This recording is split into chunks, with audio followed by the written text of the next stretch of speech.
in the industry, there's this psychology that if somebody doesn't get the result they want, or they don't follow through with a diet, or their body isn't perfect, it's just because they don't have willpower, determination. And that's garbage. That's just not true. I've worked with thousands and thousands of people. What I can tell you is that my experience is that most people are willing to put in hard work as long as they're getting results. There's no greater human motivator than seeing progress. It's more than just your output, more than a bike. When you hear your shout out, you know it's all right. Put on your magic pants and let's go. We're cruising into the power zone. Clip in, set yourself free. Come on and take a ride with me. You know what you need to know and what's it all about. Everything you need, it's on the Clip Out.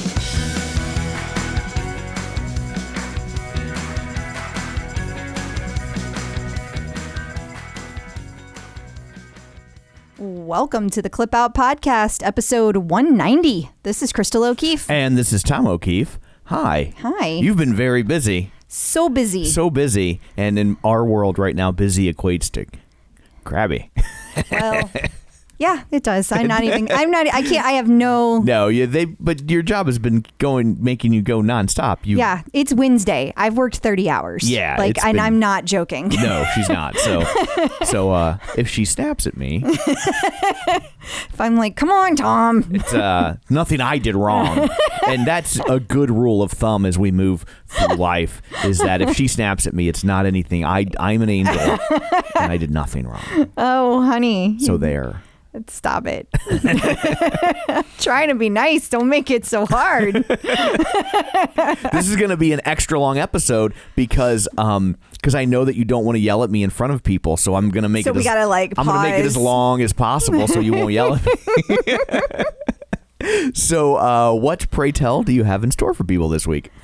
You know what? I put the list together so fast, and while I was eating and on meetings, so sure. I don't even know. I don't remember. Here's what you have in store for people this week. The Peloton stock price is getting driven even higher and higher. Okay. Okay. Lots of Peloton in the news. I mean, I don't know if I've ever seen a week with this much Peloton in the news of just all the different outlets, whether it's Page Six or E Online or Ryan and Kelly. It's been everywhere. They are everywhere. They are absolutely everywhere. And of course, there's some political adjacent news related to Peloton that we will try to cover as apolitically as possible. Correct. So please shut your pie hole. So we ask in advance that you shut your pie hole and just let us report on it. And then we will move along. Right. So before we get to all that, I guess now you can do the shameless plugs. Yeah. Shameless plugs. Don't forget, we're available on Apple Podcasts. Y'all are lucky I'm even here. We're available on Apple Podcasts, where you can be sure and subscribe so you never miss an episode. You can also find us wherever you get your podcasts, Google Podcasts, Spotify, iHeart, all the places you shall find us. And while you're there, if you would be so kind as to leave a review. We love that. We love that. It's super helpful for the people that come along behind you to know that maybe we're worth a listen. So it's one of the easiest things you can do to help us out. If you're like, what can I do that isn't going to be me giving the money to help? Like, that's one of them. That's absolutely one of them. So here's a new review from Harmony Is Me. She says, Hubby and I purchased a Peloton at the beginning of the pandemic after deciding to cancel our gym membership. Of course, we were instantly obsessed and totally addicted to it because it's awesome. We just can't get enough of everything Peloton related. We're so happy to have found this podcast. We started with episode 1 and are now making our way through every episode. The hosts are adorable, well, one of them, and hilarious. And we are learning so much about our bike, the workouts, and the community. Super informative, very fun. My biggest laugh thus far was the recipe for donut on a pizza stick, which is like so long ago, I don't even know what she's talking about. I don't either. But I think we all know that was something funny. I said. It was on a stick. And that's donut on a pizza stick. That just sounds like you. That had to have come out of my head. And, Absolutely. And I would like it to go into my belly. And her leaderboard name, if you want to find her, is ballet_harmony. So thank you so much. And also, don't forget, we are available on the internet at facebook.com/theclipout. While you're there, like the page, join the group. And of course, speaking of things you could do to help us out, you could share an episode. That's never a bad through your thing. social media channel. And if you see me over on the OPP posting an episode, I love when you guys chime in. That also keeps it on the OPP visible longer. Yeah, that's another thing. The more interaction it gets, it'll stay at the top. So that's super helpful with a like or a comment or both if you're really feeling extroverted. Sure, that's the way to say that. And then, of course, we have a newsletter that goes out semi-regularly if you sign up for that at theclipout.com. And finally, don't forget our YouTube channel, youtube.com/theclipout, where you can see all of these in their HD glory. And you can check out our new Fancy Pants neon clip out sign. I'm pointing to it right now. Yes, that I got Crystal for Christmas. It was a really great Christmas present. I love it so much. She celebrates Christmas. I celebrate Crystalmas. Aww. So that's all of that. Let's dig in, shall we? Okay. Peloton stock ticker. So joining us today via the magic of ZoomTube once again is John Mills from Run, Lift, and Live. Hey, John, how's it going? Doing well. How's it going? Great. So, I guess we have a lot of stuff to pound through. We do. So I guess we'll start since you like to talk money. Yeah. Show me the money. Yeah. Yes. That the Bank of America is raising its target price Yeah. on Peloton stock. What were they raising it to? 164? Was it? Is that what they? No, that's what it went up to today. My bad. Yeah, what they rated to 170? 175? I can't remember which one. 170, 175? He's trying to pull up the article. 175. 175. Okay. Yes. Okay. Yeah. And, Justin Post has been a consistent fan of the product and of Peloton in general and where they're heading. And so, this isn't, I'm not surprised by that he would be somebody kind of out of the gun in 2021 saying this. That's not surprising. So yeah, I thought that was awesome. It was, Peloton ran up earlier today. It was up like some 8 or 9%. It dropped a little bit down from that, but still, it was a good $9 on the day. And I'm not sure if it was because of this, this price hike or not, but it had a great day. And I think this was an interesting article. What I really found interesting about the article is how he talks about the percentage of increase of traffic to Peloton's site in this quarter, fiscal Q2. So between October through December versus last October to December.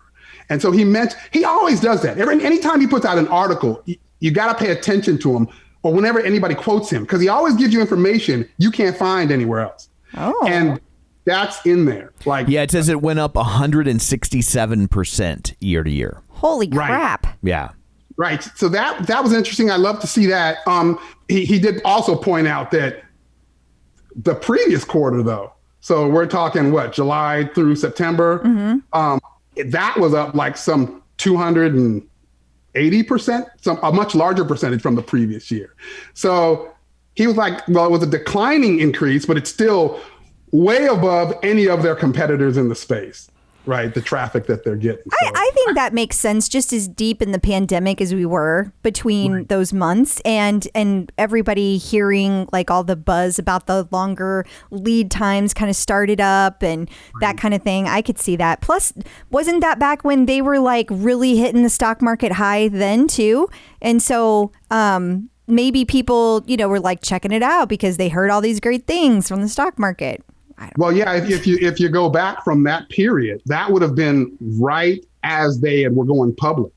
So if you're comparing to, they were all in the news, they were going public, and so yeah, to me, from that period to now, we're talking about this year, July through September. You're right. Now we're talking about the pandemic, and we're in the middle of summer, and it was just everybody's looking for anything to any workout equipment And yeah, now they were up on nearly 300% from that period when they went public previous year. So I mean, yeah, like you said, it makes sense that it may not be as much as that. Yeah, because an IPO is going to artificially inflate how much chatter you get. I mean, artificially sounds harsh, but that's not. You can only do that once, right? It's like Daffy Duck drinking gas and eating a match. It's a great trick. You can only do it once, so it stands to reason that you'd see that. I think it's also interesting in the article. It says Peloton-related posts on Instagram were up 71% year over year, and up 92%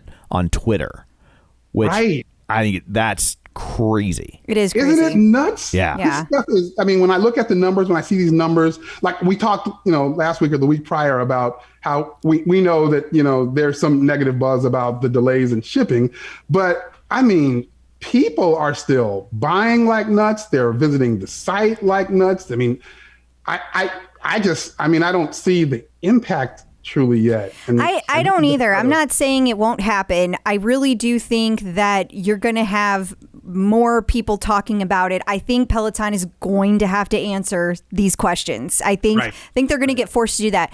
I also think that it's going to hurt their what is that rating that John the Q rating? Isn't that what it's called? No, the one that the NPS rating. Oh, the Net Promoter Score. Yes, that John's always talking about. I think it's going to affect that. And I think it's going to affect, that would kind of like new people bringing new people in. I think all of those things are affected. Will it affect their bottom line? I don't know. I don't know. Right. That makes sense to me. Yeah, that it would. I was looking at churn at one point. I was like, I wonder if it would affect churn, but probably not. Those people have the bike, they have the tread, and they're just loving it. They're probably not going to go, because that person couldn't get a bike, I'm going to get rid of mine. Yeah, exactly. Like if the complaint is it's hard to get the bike, the people with the bike are going to value it even more. If anything, it's like when you've got Springsteen tickets or something, it's like, you hold on to those. So a visit from the Peloton Prophet. A very rare occurrence where there's a Peloton Prophet visit while John Mills is here. We had to blindfold him though. We did. So he wouldn't Sorry see about that, John. the Peloton Prophet. It's like when Batman takes someone to the Bat Cave. You have to wear the blindfold so you can't tell. So we're hearing rumors that by the time this episode goes live, you will be able to stack classes at long last. Which is very exciting. That is something people have been looking forward to for a long time. I think this is really going to help the 45-minute purists feel better about their classes. The stack classes mixed with the skip intro. Oh my goodness. What a delight. What a delight. Right? Yes. You've been hearing about that for a while. That request has been out there for a long time. I don't remember. I mean, John, I think we started not long after each other, and it's been 4 years, and I think it's been around since we've been around. Yes, indeed. So yeah, I think this is gonna be big. I think people are gonna love this. Every time I see or hear about these things like this, they're easy to kind of. Well, for me, I kind of bypass them from an innovation perspective. Like they're great, but then you get used to it and then you move on. Right. But Peloton has truly dropped a long list of these things like this that collectively, the other players in the space just don't have these things, right? That's where that first intro. That's where that first mover advantage really comes into play, that they have the time to do that. This is going to be a good one. I think a lot of people are going to love this one. God, yeah. And that's also why, as frustrating as it can be, you should probably wait if you're jonesing for a bike and you can't get one. It's frustrating, but in the long term, I think your patience will be rewarded. You ought to drop into that delivery discussion group and tell them that. I'll get right on that. They do not.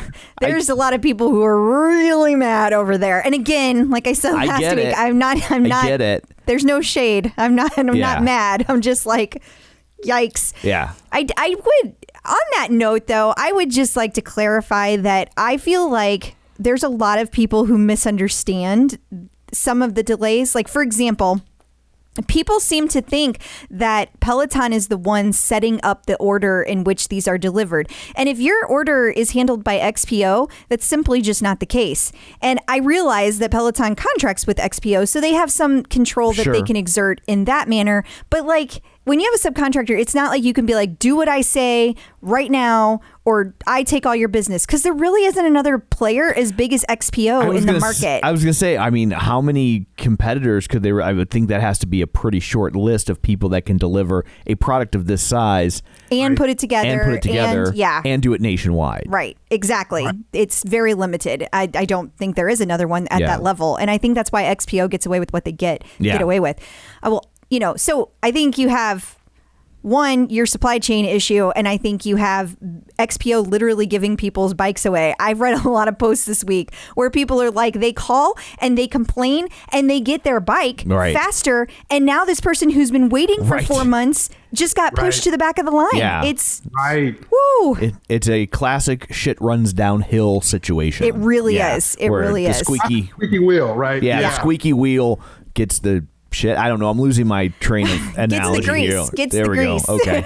Yeah. Let me The fix it. squeaky shit greases No. the wheel. Like he's about to give us a new one. I never heard. Like that's Squeaky wheel gets shit.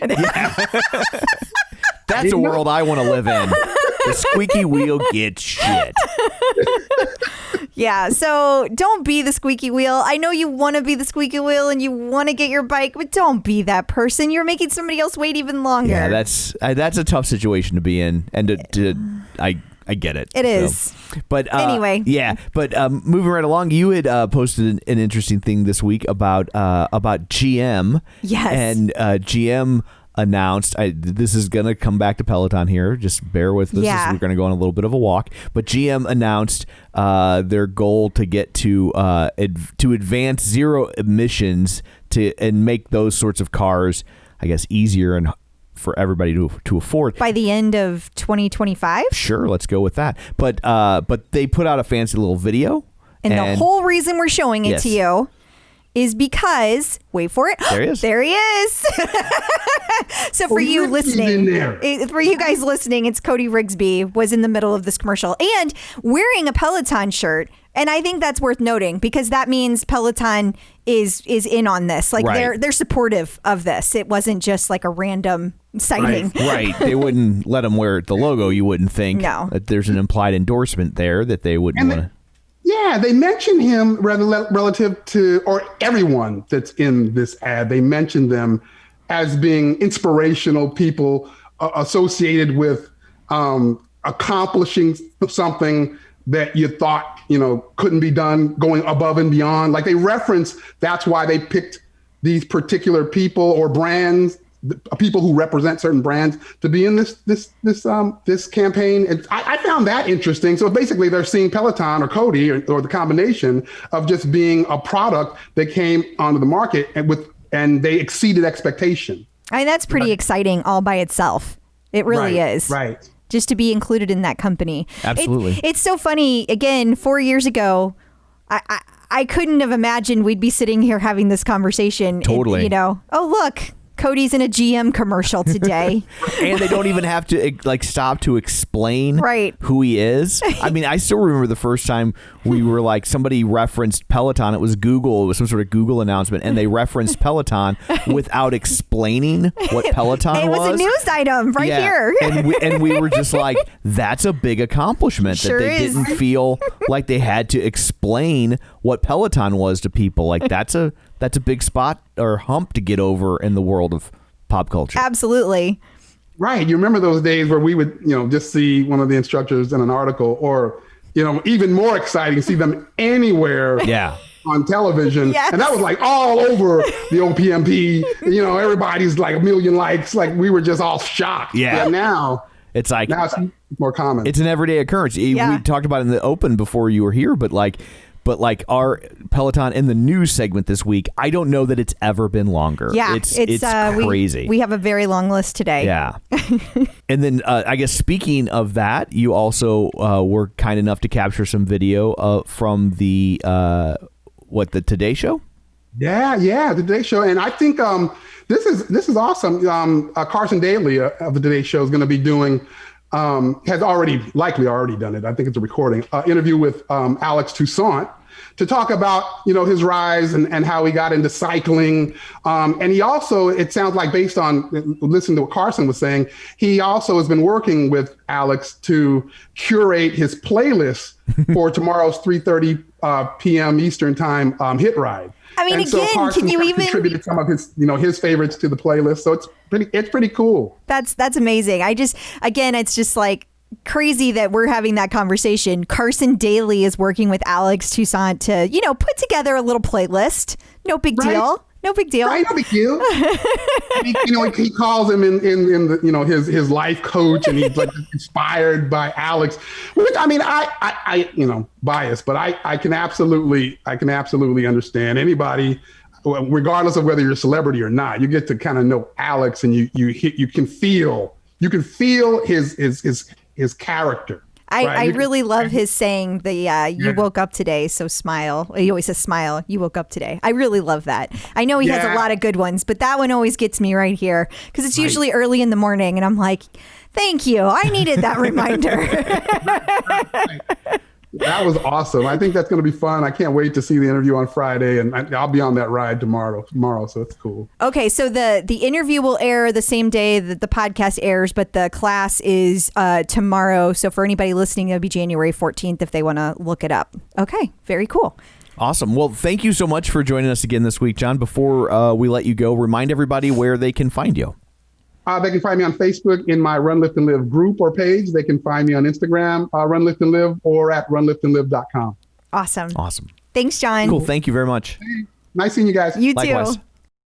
So it was announced this week, he says gingerly, that Peloton is removing another hashtag and related hashtags from their options, which is Stop the Steal. Yep. They followed suit with basically every other social media platform. I mean, it's like Twitter, Facebook, Twitter, yes. I even Pinterest. saw YouTube today. Yeah. Friendster, MySpace. It's pretty widespread. It's pretty widespread. Shopify, PayPal. Yes. For real. Like, yeah, not and joking. Amazon. Did you say Amazon already? I did not, but they did. I believe that they did too. And so if people are trying to use those, they will no longer function. So, and you can't start it. Like they not only took it down, they also blocked it so you cannot start a new group, like a new hashtag either. Awesome. So there you go. That happened. That did happen. We've talked in the past about these surveys that Peloton has been sending out to people. Yes. And they sent out another one recently about heart rate zone training. Yeah. So I guess somebody was listening to a past episode where we had talked about you really don't see a lot of heart rate zone training anymore. And they reached out to me to let me know that they had recently gotten a survey specifically talking about heart rate zone training. And it got them wondering, does this mean it's coming back? Got their heart rate up. Yeah, it's already working. It did. And would it just be on the bike? Would it be back to the tread? Because there were heart rate zone classes on the tread as well. While we're on that note, I've gotten other surveys. I've been hesitant to talk about them because just I want to be clear. I guess I've gone a little back and forth. I feel like Peloton is kind of figuring out what they want to do. So I don't mind talking about the fact that they have marketing research. They're doing marketing research, but I also don't like to completely ruin it. Right. Yeah. So I don't know. Just because they're asking the question doesn't mean it's going to happen. Doesn't mean the answer is going to be yes. Yeah. Yeah. So I've been hesitant to talk about those. So if you guys are hearing things from other places, that's why. I'm just, I don't know. I have mixed feelings about it, including this one. I wasn't sure if we should really even mention it. Yeah, I get it. It's the things we struggle with. Yeah. Peloton in the news. Okay, here we go. This is going to be a workout. There's a lot of in the news. All right. So let's start with what I think is kind of an an anti in the news. Yeah, I don't understand what happened. So Jess Sims was supposed to be on live with Kelly and Ryan. Right. And so I went to try and find footage because they post like full episodes on their website. So I was like, oh, I'll get footage to play while we talk about it on our YouTube version of the show. And so she was supposed to be on Monday and she got bumped. And at the end of Monday, they said she'll be here on Tuesday along with somebody that was going to do like some sort of like boxing fitness jump around thing. I know it has a fancy name, but keep in mind which one of the two of us was researching this, right? Yeah. And so so then I was like, okay, so I'll go look at the Tuesday episode, and that person was on there, but Jess Sims was not, and they made no reference to her. And so then I went to watch Wednesdays to see if she maybe popped up there, and she was not on Wednesdays. And so then I went to look at Thursdays, except we record on Wednesdays, so I didn't go to look at Thursday at all.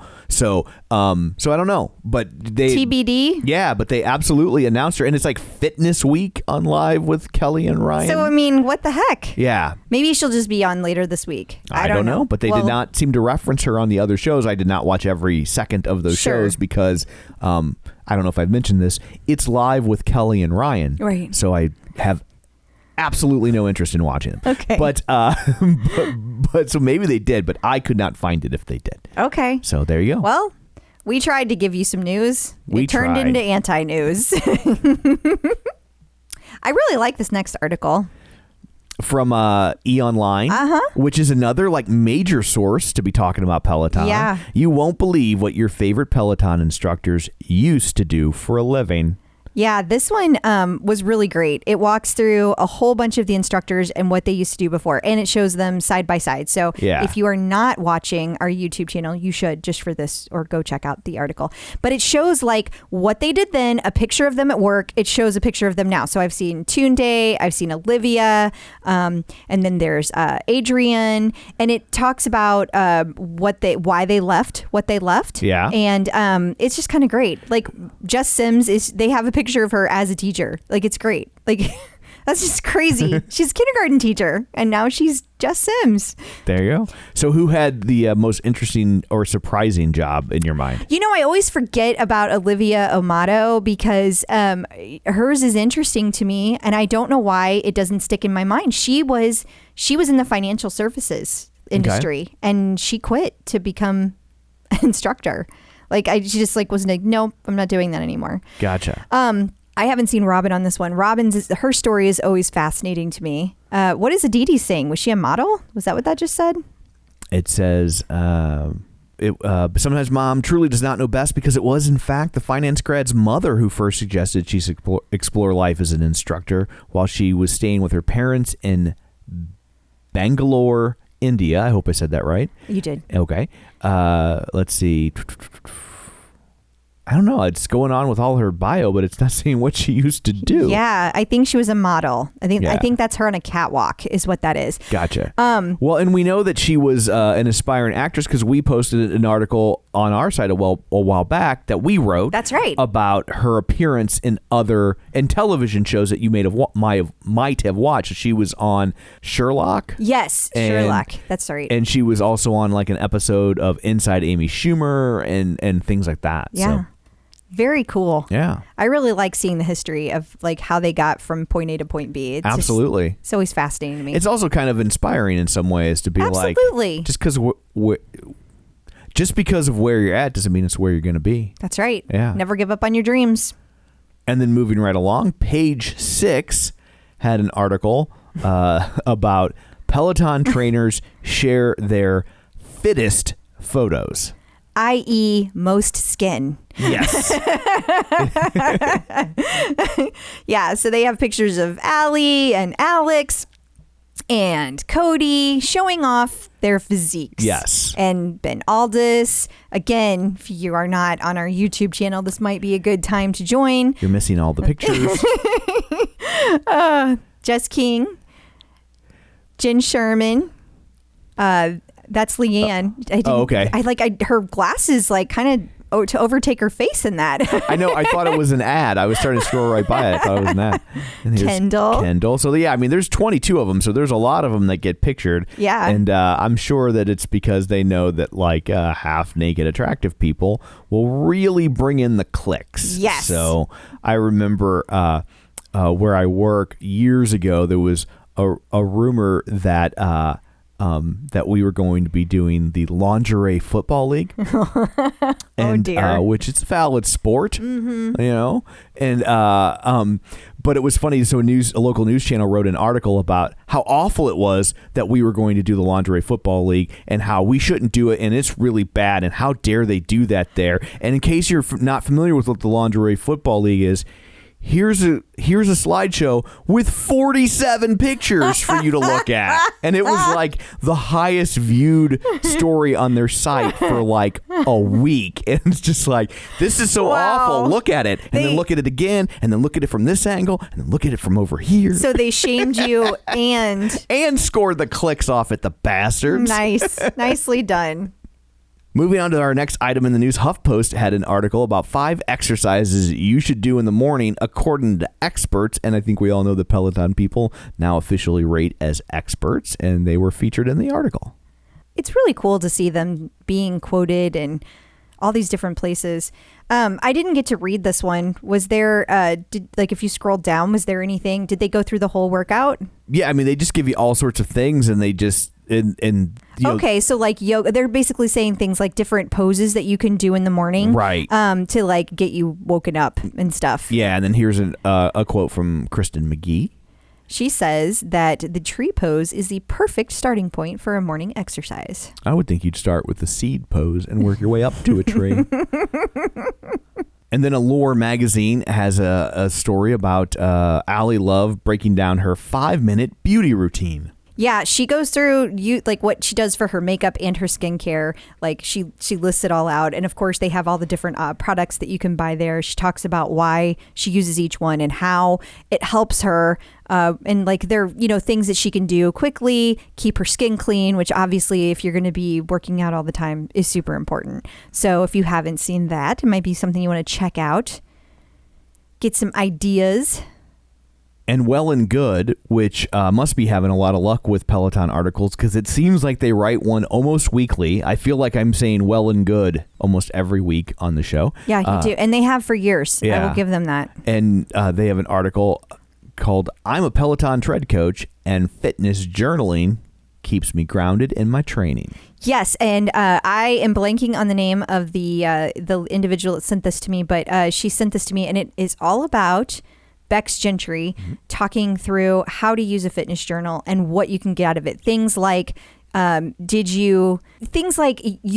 the workouts to motivate you for next time. Like, did you reach the speed that you wanted to, and to see your process kind of get better over time. Right. When you don't write it down, sometimes I might be guilty of this, don't see your progress, because your progress might take 6 to 12 months. Like it might be like, it might go from like point 1 to point 2 to point 3, and right. You don't necessarily take note of those things. Sure. And remember how long it's been from point to point. So she talks through how this fitness journal can really help you with details like that, to celebrate every win and to not be so hard on yourself, and to motivate you when you're in times of like, I don't want to do this, or I'm not getting anywhere. Yeah, fitness achievements can be like watching grass grow, and it's just you don't notice it, and then all of a sudden you're there. But a lot of times too with fitness, it's like you don't realize you're there until there's something to really make you notice it, like you got to lift a super heavy box or something. So, or walk up 4 flights of stairs. So, yeah, I think that would come in very handy. And that article's very lengthy. Like there's lots of details. It's not just like, it's not just a 5-minute. Yeah, it's like there's lots of tips in there. So if that sounds like something that interests you, you should absolutely check it out. And it'll be in our show notes or in the newsletter at theclipout.com. And then techround.co.uk has an interview with Kevin Cornels. Am I saying that right? I always thought it was Cornelius. Well, it's spelled. It's not spelled like that. It's not though. spelled that way. I truly don't know. Yeah, and he's the international managing director at Peloton. Yes, he is. And I got to be honest, there's really nothing groundbreaking in this article because we've kind of talked about all these things before. Mm-hmm. But, you know, with the UK not being around in the Peloton world that long, for them, these are questions that need to be asked. Like, what can we hope to see from Peloton and what was the inspiration for Peloton? But I think it's worth noting that, like, you're starting to see, as you said, we have all these different people in the news, right? But also it's starting to be, we're having like high level people interviewed internationally as well, not just the instructors, but people who work behind the scenes. And I feel like you're starting to see, when we were talking earlier in the episode about how it used to be so exciting when you see a Peloton instructor in the news, like that was a rarity and you would get excited about it. Now it's an everyday, sometimes multiple times a day occurrence. I think you're starting to see more and more of that. You're starting to see that growth pattern internationally. They're kind of like 2 or 3 years behind in that regard, but you're starting to see it accelerate. So, which is, I think, a good projection for the fact that it's working in other countries too. Absolutely. And then Runner's World had an article about how to ride your way to a stronger run. Yeah, and so the whole point of this article, and by the way, Matt Wilpers is featured prominently in it, but the whole point of this article is it was about cross training, that this person wanted to get faster and better as a runner, and his doctor or his trainer had him do a lot of training on the bike. He only ran 2 days a week and he was biking the rest of it. And he cut like 15 minutes off of his marathon time, his best marathon time by doing that. Yeah, he was recovering from an injury. That's what started it all. And Matt Wilpers talks about why. Like there's a quote from him in there and he talks about why. But long story short, it's basically because you use different muscles, and if you run all the time, if you're a runner and all you do is run, then like your hamstrings get super strong, but the calves, your calves aren't necessarily getting strong, or maybe it's vice versa.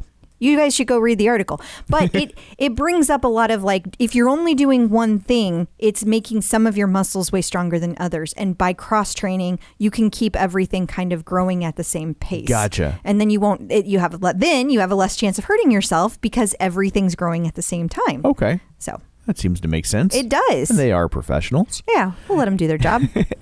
And then also we have an article from self.com about the Peloton Bike Plus is as good as everyone says it is. They're very, very strong proponent of the Bike Plus. Yeah. And, there's not a ton to read in this article that you guys don't already know. Well, I mean, maybe you guys don't. Like a lot of people do ask still. Yeah, totally. Is a Bike Plus... Is it worth the upgrade? Getting? Yeah. And, a lot of times I feel like it boils down to a couple of things. Like, are you going to use auto follow, not auto feature? Are you going to use that where the instructor says on-demand classes only, okay, increase by 2, and your bike automatically increases by 2 regardless of where you are? I have to say, I've really enjoyed that feature. Like, it's really nice. Yeah. The other thing is the swivel monitor for doing classes on the floor. Not necessary for me because we have lots of different places to do classes. Right. But it's convenient to do when you're doing a bike boot camp for sure. And I think that the Bike Plus, I fit better on it than I did the original. Interesting. So I don't think that it's like a must-have, but I feel like they're going to eventually. There's going to be some things that just aren't going to be able to get rolled out to the very first one. So, and that makes sense. They're, frustrating for some, I'm sure, but I get it. I think it's just a foregone conclusion at some point. I think we have a long time before that happens, though. But also, I think that it's worth noting that self.com finally acknowledged Peloton. Like, I mean, that's kind of a big deal in and of itself. Yeah. So I didn't realize that. Self Magazine, like they do like all these things. It's like, it's directed at women mostly, and it's directed at like all the things that are awesome in life, like for I'd say maybe a 20s age, 30s age. And I feel like they have a lot of fitness stuff in there, and I've never seen Peloton featured in that. So I just kind of felt like that was the greater point. Yeah. I've never noticed. I don't pay attention to that, but that's fascinating. Again, I think they've reached a new level. Yeah. You know, if you're looking for something to augment your Peloton usage, You might want to consider a tonal. we've had so many listeners scoop up tonals and just positively rave about them. We really have. It's incredible. How many people love it as much as I do? I mean, Yeah. Everything is done for you. That's the thing. You don't need to think. You set it and you just forget it. Right. And it does everything after that. And for people who are new to weightlifting or intimidated by weightlifting, aren't sure what they're doing, this thing is for you because it's going to walk you through everything you need to know, and you're going to burn fat, you're going to get stronger, and you're going to do it without thinking about it. You're still going to be having fun. So things that you might want to know: Tonal lifts up to 200 pounds, and they have all kinds of classes. They now have HIIT. They now have yoga. They just added a whole bunch of new yoga classes this week, and several new yoga guest instructors. Yeah, they've been getting some big names. I know it's not yoga specifically, but Tony Porton from P90X has done a bunch of stuff with them. And I mean, it really is like having a personal trainer in your house for much less than a personal trainer would cost you. It is. And I can't even pick one thing that I'm like, here's the thing you're going to love the most, because I love so many of the things. But it's a great machine. It's a beautiful machine. I'm very happy with it. So if you are interested, here's what you do. To try Tonal for 30 days risk-free, you go to www.tonal.com and you can get $100 off the smart accessories when you use the promo code TheClipout at checkout. That's www.tonal.com, promo code TheClipout. Tonal. Be your strongest. Peloton celebrity sightings. So we don't have any video for this one, but apparently Peloton was featured and will continue to be featured. Has been continued to be featured. I guess this is happening all the time. Yeah, on The Bachelor. I guess the new Bachelor has a Peloton. Yeah, apparently he loves it. Our listener, Liz Ledlow, reached out to us and she said that it's front and center. And The Bachelor, whoever it is this season, is like on his Peloton all the time. So there's like all these shots of him on the Peloton. So if you if you watch The Bachelor, I guess you probably already know that. But Yeah. there you go. But it's also, if you don't watch The Bachelor, it's also just, even if you hate a show like The Bachelor, a lot of people do. I have my own reality shows that aren't all that great. totally. So like, I am not judging people for liking The Bachelor. But it's still just another place that it's like that Peloton is reaching out its tentacles into. It is everywhere. Speaking of, Speaking of everywhere. well, there's a place it's not yet. Yeah. No, that's not true. Oh. That's not true. So we're segueing into our next story about someone new will be moving into the White House, whether you regardless of how you feel about that, it's going to occur. And Joe Biden has a Peloton, and as is his campaign manager, as a matter of fact. Oh. And so they're talking. So there's an article on CNN that mentions just Joe Biden them moving in his Peloton into the White House. But don't forget, Ivanka Trump and Jared Kushner had a Peloton, and so they had. Did they live in the White House when they had? That's what I meant. Okay, but it is definitely White House adjacent. That there were Absolutely. people there. Well, and the Obamas have one too. Yeah, totally. But the reason I was saying that it's not there yet is because the thing that caught me on this article was that they haven't moved it yet. That they're trying to figure out how to do it. Right. It hasn't been approved because I guess everything has to go through an approval process. Makes perfect sense. Well, I think they're worried about the fact that the Peloton has a camera built in. Right, that's what I was going to say. Yeah. That's what I was getting to. Sorry. That the camera, like, it's not approved because you can have communication, so that's not cool. And there's always security issues with new technology. Like there were issues with like Obama didn't want to use a BlackBerry. He wanted to use an iPhone, but government workers at the time all had BlackBerries because those were the ones that were the most secure. So they had that long ago. Yeah, that was still a thing. Yeah, so they had to figure out how to make an iPhone like super secure. And so I guess it's open up now, but that was a big thing, and that was part of what had kept BlackBerry afloat for so long, was that all the government workers still had to use BlackBerries, and that kind of shifted that. I mean, also I think the first president to send an email, I think was Clinton. What? Yeah. So I mean, like that. So I mean, and I think memory serves. I think he only sent one. Like he sent one email. Like he was not an email guy. So that's I mean, so funny. Yeah. So it's like God, okay, I suddenly feel ancient. Yeah. So technology always creates issues for the Secret Service and trying to keep presidents safe. Well, we can just not go back in history that far again. And then, I mentioned last week that like the next level for Peloton success is when they start getting mentioned in songs. And someone pointed out to us that that 2 Chainz actually references Peloton in a song called "Feel Away." Yes. Which I believe is a cover of "Steal Away" No. from Seals and Croft. No. Okay. Which also features Kanye West and Brent Faiyaz. I guess I'm saying that properly. And featuring the line, "Shorty gonna ride me like a Peloton." I believe it's pronounced shoddy. Oh, that could Shoddy. be. That Yes. could be. That's how it's spelled on lyrics.com anyway. Okay. SHAW. Okay. TY. I still thought there was an R in there. My bad. My No, bad. So there you go. So Peloton has made it to song. Yes. Look at that. What's next, guys? Country songs. That's what's next. Okay. But that'll be like 3 years from now. Yeah. They're in the Midwest. Yeah. That's how we roll. Yeah. I'm sure right now Peloton was probably always like, how did somebody in St. Louis start the podcast? For real. We know it's weird. We're just we don't belong in the Midwest We at heart don't. is the thing. Save us. Checking out the competition.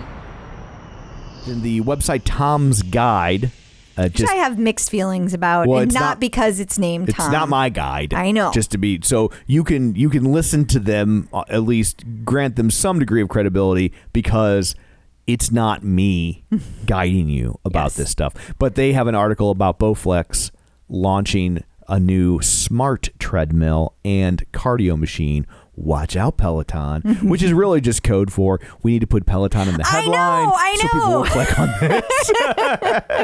Right? For SEO, even though this has nothing to do with Peloton, why don't you go ahead and put Peloton in there? Yes. That's exactly what happened.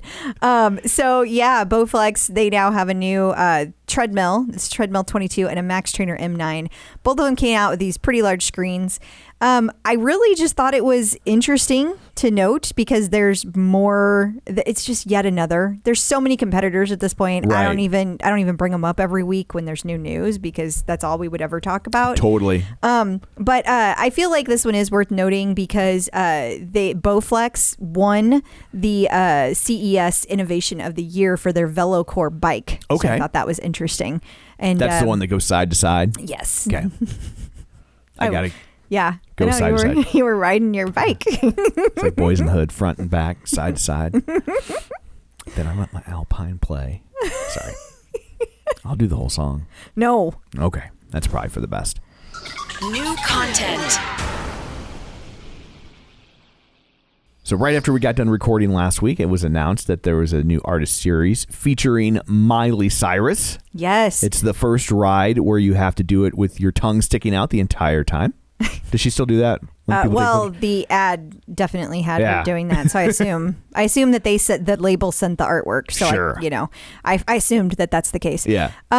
Yeah. So she had a ride with Jess King and a run with Rebecca Kennedy and a flow with Aditi Shaw and a core workout with Maddie Majacomo. So if you missed out on any of those and Miley is your thing, make sure to check those out.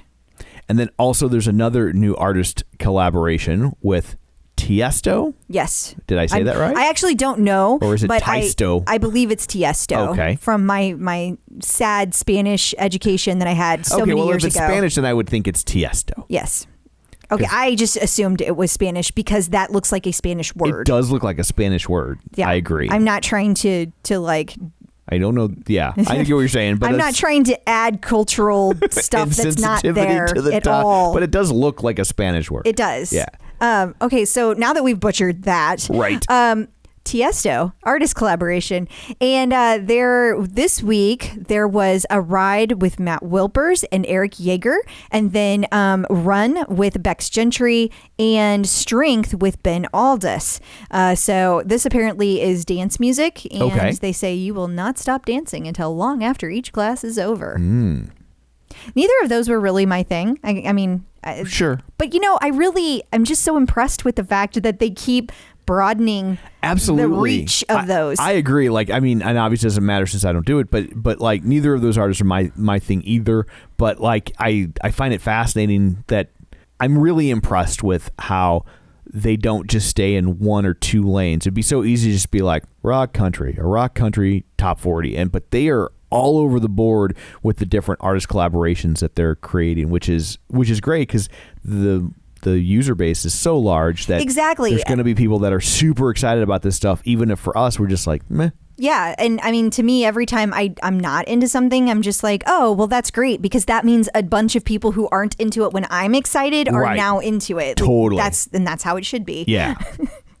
And then finally, a new apparel line dropped. It's probably gone by the time you hear this. No, I don't really? think that it has. Okay. But there are some things that we need to talk about with this. First of all, none of the apparel was interesting to me. Okay. I say that because it falls into the exact same category as what I was talking about with the artist collaboration. Yeah. That's great, because that means a bunch of other people were super happy. Right. Okay. Big change to the website occurred today, and this was confirmed by our friend Bob Tremore. Okay. He checked over on the back end, and they changed all of the website's inventory, and it's like all filtered by size now. So when you go in, you don't have to go in, look at an item, then choose your size, then find out it's out of stock, and then go all the way through the process for each item. Now you can be like, I want to only look at small. Gotcha. And here's all of the options for small. Gotcha. Boom. It's amazing. I think they took that from Pornhub. Lets you do the same thing. Does it? Yeah. Does it? Yeah. You're definitely more familiar with the old Pornhub than I am, so if you say so. I've invited you. But no, seriously, it is kind of like famous footwear, or if you're on Kohl's, like you can be like, when I'm shopping for graphic tees, because it's pretty much the only thing I buy, graphic tees and hoodies, and but you can, and matching shoes, right? And you can say only show me XL. Yes. Yeah. Yeah. Okay, so one more thing to mention about this. It has come to my attention that there's no more free shipping option. Interesting. Somebody ordered $250 worth of clothes, and they had to pay shipping. Oof. Yeah, it's always been over 50 is free. Yeah. There's no drop down. So I was like, well, that can't be right. Reach out to customer service. And apparently customer service was like, oh, we'll reimburse it when your order is fulfilled.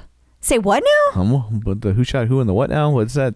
So I don't know if this is some kind of glitch because of the changes they made. Gotcha. Or if it's like, I don't know what that means. Yeah. And it might all be cleared up by tomorrow. But if you got charged and you shouldn't have been charged, you need to take a look at that and maybe reach out to customer service, because that's not cool. Even if the long-term plan is to not have free shipping, in the short term, they might at least give you some money back on this one. So give it a shot. Yeah. Be the squeaky wheel we advised you not to be in the beginning of the show. We're full of mixed messages today. Yes, we are a contradiction wrapped in a riddle, wrapped in a chicken nugget. Well, I am. Yeah. Checking in with the Peloton community. So joining us today via the magic of ZoomTube is Angelo Poli. He is an internationally recognized expert in fitness and nutrition. And after recovering from a crippling injury, he brought to light a whole new way of thinking about health, fitness, and weight loss, which led him to found MetPro. Right. It's an evaluation-based health coaching program which specializes in transformations. Now, if you're like me, you're like, I don't know what any of that means. You're gonna find out, Tom. He's gonna. That's why he's here. Yes. That's why he's here. So it uses a process called metabolic profiling. Okay, and it analyzes your metabolism and provides an individualized approach to health goals. So, but here's about him. Over the years, 20 and counting, he's worked with Olympic athletes, NFL MVPs, physique models, business leaders. He's been featured in outlets like Men's Health, Sports Illustrated, The Wall Street Journal, which leads to the next question. Angelo, why are you talking to us? You have all those big places. I have so much to learn about Peloton. That's why I'm here, to learn at your feet, Tom. And I hear Crystal knows a thing or two, but you're really the guru, right? I'm just here to make dick jokes. That's what I do. Oh no. So Yeah. So okay. Well, I think we should hear from you, Angelo. In your words, what is MetPro? I'm still figuring that out. It's a lot of fun. That's what MetPro is. I mean, it's fun for me. Everybody else has to go through the enduring all the grueling exercise and nutrition, but it's easy for me. It's not going to hurt me a bit. No, I'll give you the cliff notes. So I was years and years and millennia ago. I was 22, 23 years old. I was a personal trainer. I thought I was going to change the world with dumbbells. Injured my back. Walked with a cane for almost a decade. Whoa. Almost just got out of the business. But I decided, I was just too fascinated and too passionate about the topic specifically of transformation. You've seen those shows, the extreme makeovers and the transformation stories. And that really does mean something for every person, not just weight loss. Transformation is bigger than that. But a lot of times it is about weight loss. So I really dove into the science and the strategy of coaching people. And so my work for the last 2 decades has been all around developing some technology and a coaching model to help people achieve transformations. And we do high-touch one-on-one makeover programs. And we have a whole suite of tools that are downloadable for people that are just wanting to get started. But that's all the boring stuff. I came to tell you all my secrets. So you can ask Annie, and I'm going to tell you all the secrets of how we help the pros, the celebrities, and the exciting people transform. Yeah. So you guys do this like questionnaire to kind of figure out. You come through at it. You come at it like from a very sciencey place. So you want to understand where people are, where their metabolic level is, and then you continue to tweak it. But how do you do that? Like it's if it's all, you're not taking blood tests. So like how? Yeah, no, that's a great question. And by the way, I am a fan of all the sciencey, nerdy stuff, and I even like blood tests. I'm the rare guy. Please, I want a blood test. No, I'm interested in what functionally works for people. So I'd like to share with you guys the 5 things that our coaches do. And I know you're just starting with one of our coaches, Crystal. I am, yes. You're just scratching the surface on that. But in the next 30 days, you're going to go over these 5 different topics with your coach, who's going to walk with you hand in hand through them. But first, I want to say this. I've been in this industry for decades, and I've personally dieted about 20,000 people. Wow. And I'm not saying that to sound braggadocious. I'm saying it because in the industry, there's this psychology that if somebody doesn't get the result they want, or they don't follow through with a diet, or their body isn't perfect, it's just because they don't have willpower, determination. And that's garbage. That's just not true.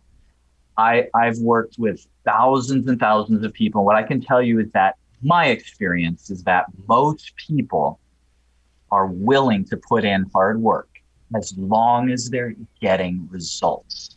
There's no greater human motivator than seeing progress. When you see progress, people are willing to put in the work. It's that there is so much behind the scenes science when it comes to understanding metabolism, that when somebody tries their best and they're met with marginal or little results, it is very defeating. It's soul crushing. It is. Yeah. Yeah. And there's always that lag time because it's delayed gratification, which is not something Americans excel at. No. Let's be honest. And so there's that gap time between when you start, quote unquote, punishing yourself by eating less. And that starts, and then it's a while before you actually see the results. And even if you see the results on the scale, you know, how much different do you really look at 5 pounds or 7 pounds? Like, that's a healthy dump, right? Like, let's. No, it is. And so you don't look radically different. And so it's a while before you start to really see, like, hey, I'm looking different now. So we'll come back to the spotlights. Putting Tom on the spot to see if we can get him interested in a little bit of this. But let me give Tom my very best pitch. Okay. Because here's what I believe, and then you decide for yourself if you believe this also. So I believe with the right strategy, you can achieve the goal that you're after as long as it's within the scope of being realistic. And there's people that call me up and say, hey, Angelo, I want to do this. And I say, yeah, you're not going to do that. But here's what we can do. I'm interested in science. So when somebody wants to achieve a goal, the problem is that we say, lose weight, burn fat, build muscle. Everybody raises their hand and says, you know what I want to do? And I say, yes, I know what you want to do. You want to tone up, you want to have more energy, you want to burn body fat, and you want to build muscle. Sound about right? Like, yeah, that's all we do. Perfect. Let me tell you what you're going to pay me for. I'm going to help you figure out which one of those items you're going to do first and which ones we're going to ignore. Because if you try and do all of them, you're going to achieve none of them. The missing link is the science. It's the science. You have to know how to approach it. She's laughing. I'm She's laughing. So this morning, because here's why. So this morning, she was struggling. She's like, I want to do this, but then I got to stop doing this other thing. I want to lose the weight. I got to do cardio, but I don't want to do less strength training. And she's like, but everybody says something different. What should I do? And I said, one of them. Just do one of them. Stop trying to do all of them. Like I don't know who's right, but none of them are probably wrong. So instead of like doing 4 weeks of this and then 3 weeks, I'm like, just pick one and decide that's like, I don't care what God you believe in, but you only get one. That's so awesome. That's so awesome. Okay, this is great. And he gave me the look while you were I gave talking. him a look that was like, I just told you that. I just told you this. If the fat guy's telling you this. He's a guru. Tom's the guru. He was right all along. So here's the reason it's so frustrating, because when you go online and you Google any of those topics, you say, how do I burn fat? You're going to get literally 10,000 answers. But here's the problem. Every one of them are correct. Right. Not that they're all wrong. It's that all of them work. Hey, I was around in the 80s. I remember the sweatbands, the shorty shorts and running through the park. And guess what I saw? Stunning physiques, healthy bodies. I was around in the 90s. We're all in the gym pumping iron. And guess what I saw? Stunning physiques, healthy bodies. I remember in early 2000s, we marched all the carbs out back and shot them. It was a firing squad. Carbs are bad. And guess what I saw? Stunning, healthy bodies. Right? What about in the 30s where they had that vibrating belt that they put around them and they, like the Three Stooges? I've been petitioning to bring that bad boy back. Bring it back.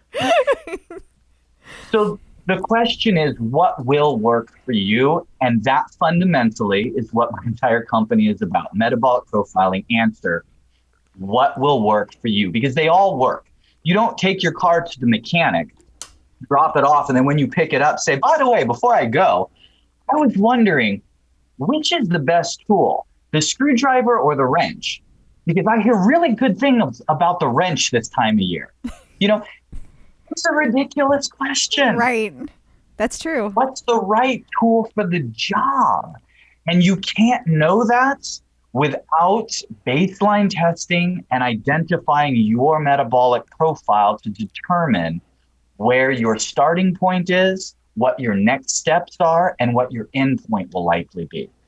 That's what I would love to dive into and share with you basically the 5 ways we get there. Yes. Yeah. Tell us. Share your wisdom. Okay.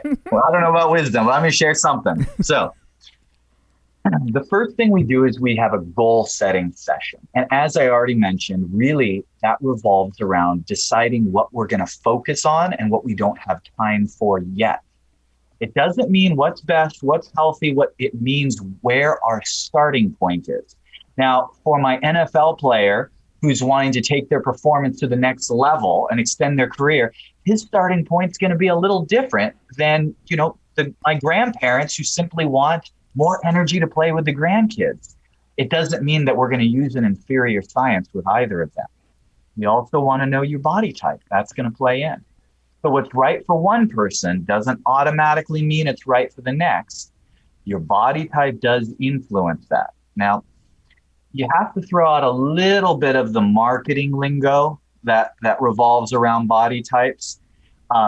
Think of it more in terms of a spectrum and a genetic predisposition.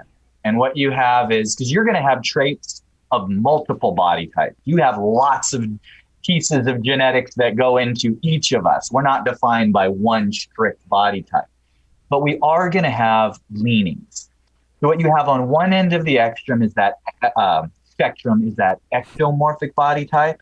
So slender build, petite frame, long arms, longer legs, doesn't gain body fat in their extremities. Usually think of kind of the runner's build. They eat food and you wonder where it goes. It vanishes. If they put on weight, it tends to go to their belly, not their butt. Ectomorph body type. Then you have the mesomorph body type, which is kind of halfway in between the spectrum. Just kind of that medium build. Typically the Goldilocks zone in high school at that age, where it's like the jock build or I have muscle, but I'm not too big, I'm not too small. Later in life, it's a little easier to put on a few extra pounds. Tom, you're a mesomorphic body type. It's like I'm built like a booger. Is there what's that called? That's awesome. Then there's the other end of the spectrum, and that's the endomorphs. A lot of your athletes are the real stocky, broader shoulders, thicker musculature, sturdy bones, and they are strong naturally. If they even glance at a pair of dumbbells, they put on 5 pounds of muscle, which is awesome. But they have to be conscious of gaining weight, especially as they age, and their hormonal profile is a little different. So first we look at what are your goals? Where are you on the body type spectrum to get an idea of your predisposition? And then we need to look at point 2, your lifestyle. So I want to know, do you travel? How many kids do you have? Are you married? Do you have family? Are you at home? Do you take meals socially? Do you take meals with the family? How do you sleep? All of these things. And it's not for the reasons you'd think. When I'm looking at trying to figure out somebody's lifestyle, believe it or not, it's as simple as this. I'm trying to figure out what I'm going to assign you to eat for snacks. So have you ever heard the debate where snacking's good, snacking's bad? To lose weight, you want to snack often, small meals, or to lose weight, avoid snacks? Yes. I'm going to tell you why I have every one of my clients eat snacks. Nothing scientific about it. You ready? You don't take snacks with friends. They're not social meals. It's that simple. Huh. After 2 decades in the business, 20,000 transformations, I'll tell you what's important to me, what I can and can't get you to do. So you don't call up Tom and say, hey, Tom, at 3:30, meet me in the kitchen. We're going to have an apple and 12 almonds together. It's going to be awesome. Call all your friends. You don't do that. What do? We say, I'm going to have grandma over for dinner. We're going to cook a meal. And guess what? I'm on a diet. What diet? Grandma's coming over. That's sacred. We're going to eat whatever we want, whatever grandma likes. That's why I want you to have snacks. So there is scientific reasons when we're upregulating your metabolism. It's easier to spread carbohydrates across 5 or 6 meals than it is 2 or 3 meals. I mean, there is that. But at the end of the day, I am pragmatic in that I like to win. So I'm really interested in what's going to get someone there. So when we're talking lifestyle, it is unique and individualized for each person. But really, I'm just trying to answer a few simple questions. What's going to work for you? What's going to work? And then that dovetails into point number 3. We're at 3 of 5. Are you strategic or are you metabolic? So this is really important. So I'd love, because a lot of your listeners are athletic. Some of them are hardcore athletes. Others are just getting started. By the way, I'm a huge fan of the Peloton, not just brand, but community. I get to work with lots in the community, one of the greatest communities. Absolutely love them. People come to me all the time saying, I'm hitting PRs. I'm getting better at my rides. I'm progressing. I'm healthier. What am I doing? What do I have to do now to master my metabolism? I want to take off the stubborn 10. Or how do I get the next? Maybe some people have 50, 60, 70, 100. How do I do that? Well, the first thing that coaches are going to identify with you is if you're a strategic or metabolic. So let me describe a strategic. A strategic is someone who basically any meal plan you go on, any exercise routine you do, any program you follow is going to result in progress. The challenge is in following through with the program. That's a strategic. And the difference between someone that is successful and someone who is likely to fail is speed. I know that seems odd. Why would I say speed? When I say speed, I'm referring to how quickly you can execute on the biggest levers, the lifestyle tools, your food prep, your exercise strategy, your lifestyle routine, how effectively and quickly you can implement and act on those versus someone who is a novice at the lifestyle component. So if I tell Tom, hey, Tom, we're going to get you in amazing shape.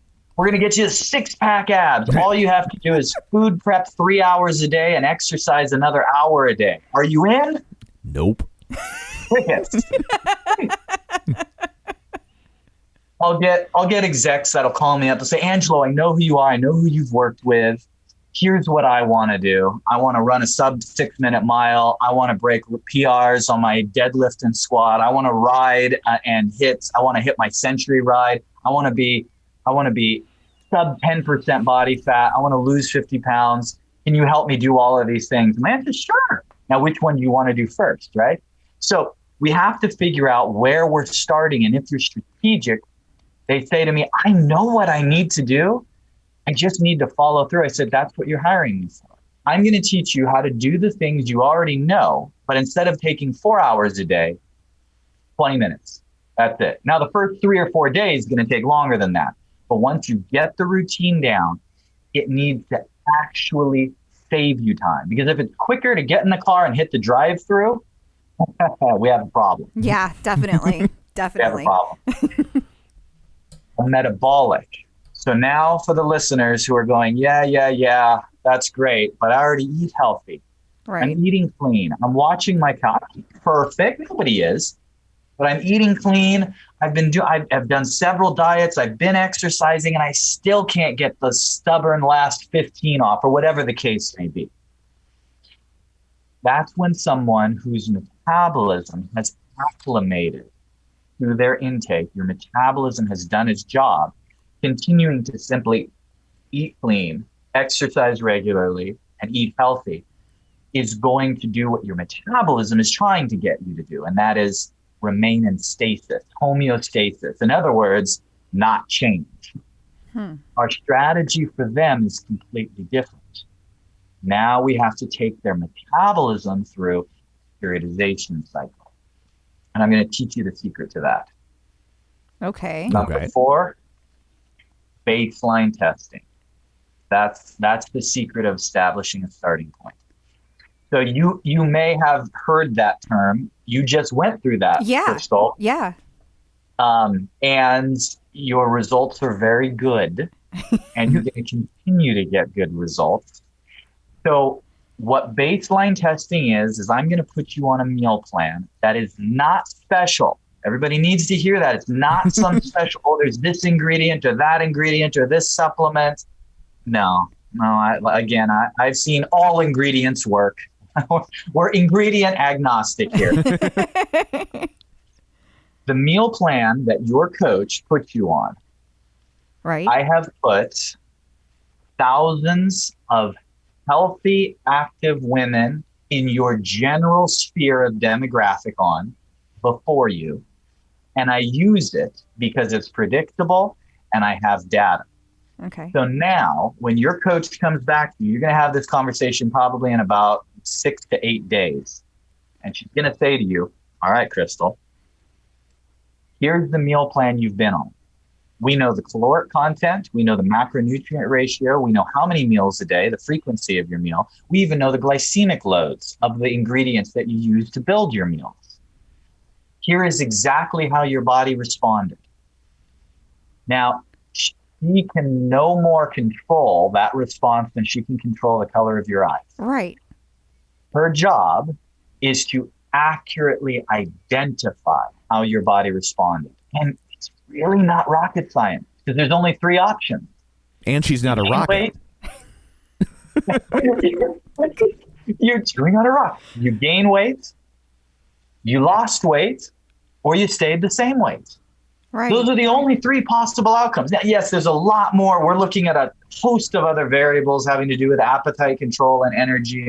But putting all that aside, just for the sake of our illustration today, she's simply looking for how your body responds. Now, I know that 72% of the demographic that you're in is going to respond exactly this way. And I've had thousands of other women go through that exact same meal plan with this response. So if she were to come back to you and say, hey, Crystal, your metabolism is really slow, you best believe her. And at least she's going to be armed with that knowledge and saying, yeah, this meal plan isn't going to work. We're going to need to start here. And if she comes back with you and says it's good news, you best believe her because she's comparing it.